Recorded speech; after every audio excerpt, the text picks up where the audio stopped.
in case you had briefly been able to forget, not have front and center in your mind that 2020 is the absolute worst time, take a look at this video that the President of the United States, the most singularly powerful individual on our planet, tweeted this.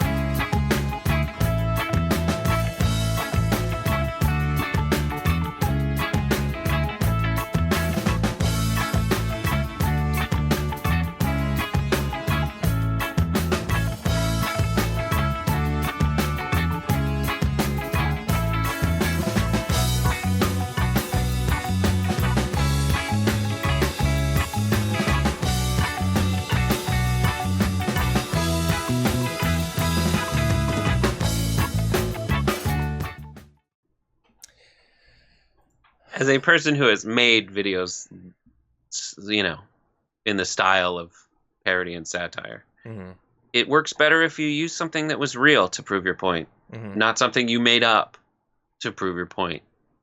You know, use actual clips in their original context to underscore an argument, not a fake, misspelled lower third toddler, non-CNN video to make your point, which is a bad point and poorly timed, as I'm sure you'll get into.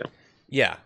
It's a million stupid layers in this stupid parfait. Everybody loves parfaits. They do.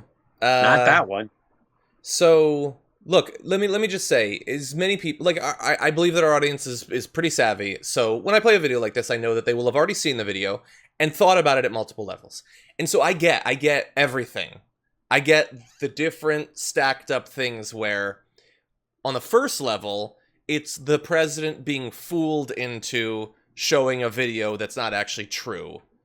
On the second level, it's look at you guys getting mad at the president for sharing a video. Haha, the joke's actually that you get offended by things.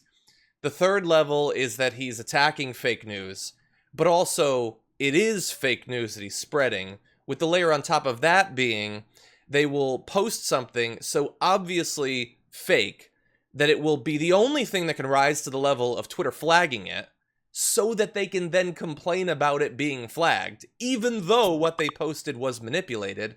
So my only response is, what I think the only reasonable response is, screw literally everything about the world that we live in. Because I just hate all of it.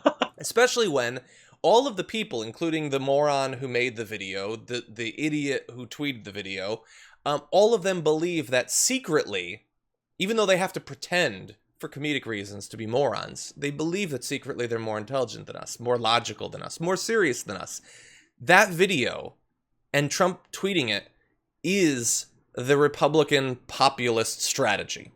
What Republicanism actually is white supremacy and passing tax cuts. But this is what they actually have. This is the Michael Knowles and the Ben Shapiros and the Dave Rubins and all of that. It's encapsulated in this moronic incident.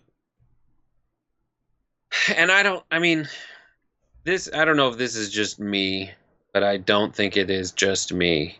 Before this video of a white person running behind a black person, tweeted by Donald Trump, mentioned by Donald Trump. The previous video involving Donald Trump's thoughts on a video of a white person running after a black person was Rayshard Brooks.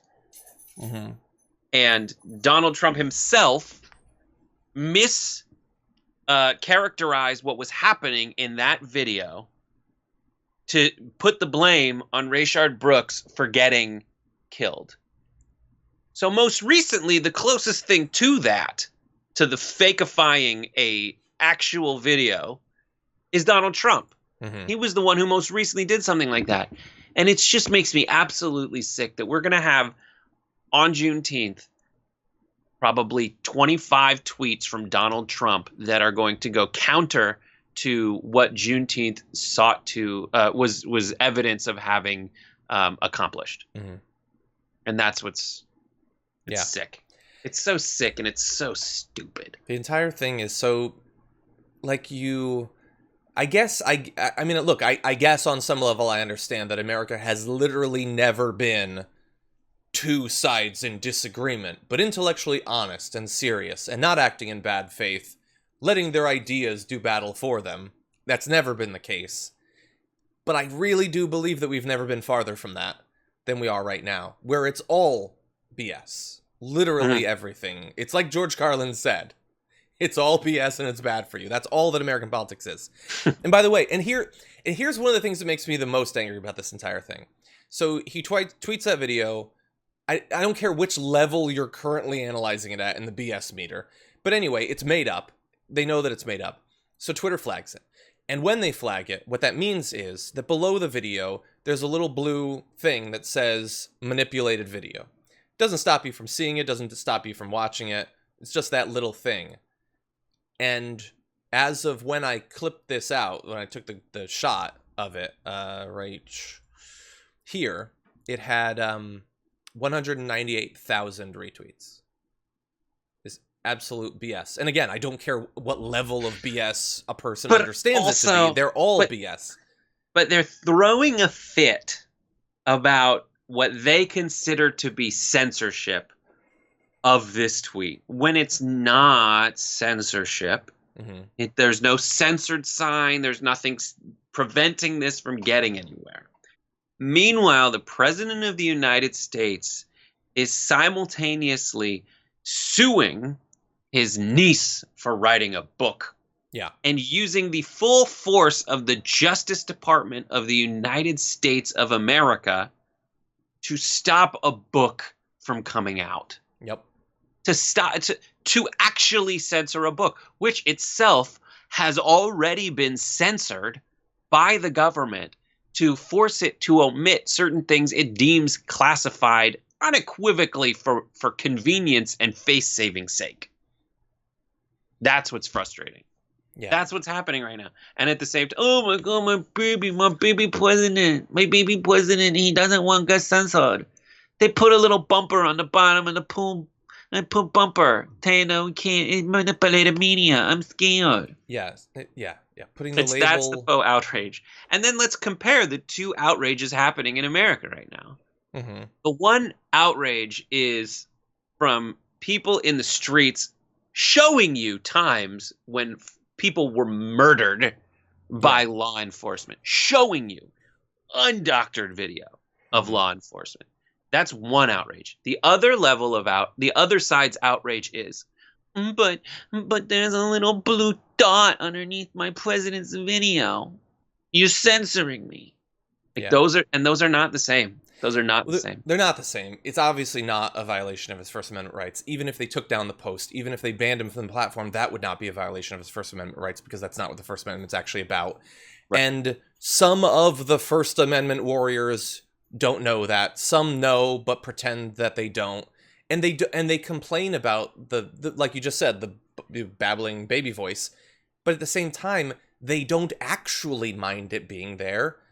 Dave Rubin doesn't actually want you to not burn his book. He desperately wants you to burn his book.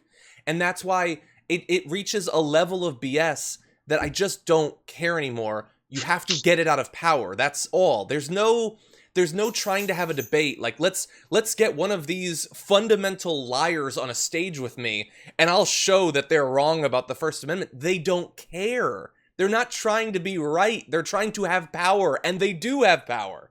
That's the thing. This is not something where we're going to beat them out factually. They're a galaxy away from the facts, and they don't care how the distance is growing. They have political power. Take it away from them. How?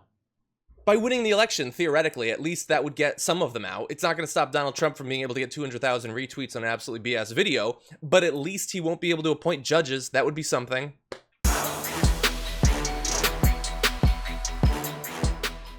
For more political news breakdowns, interviews, stories of activism, and me trying my hardest to care about the occasional big celebrity news story, subscribe to our YouTube channel at youtube.com/thedamagereport. And you can ring the bell wherever it is so you don't miss anything.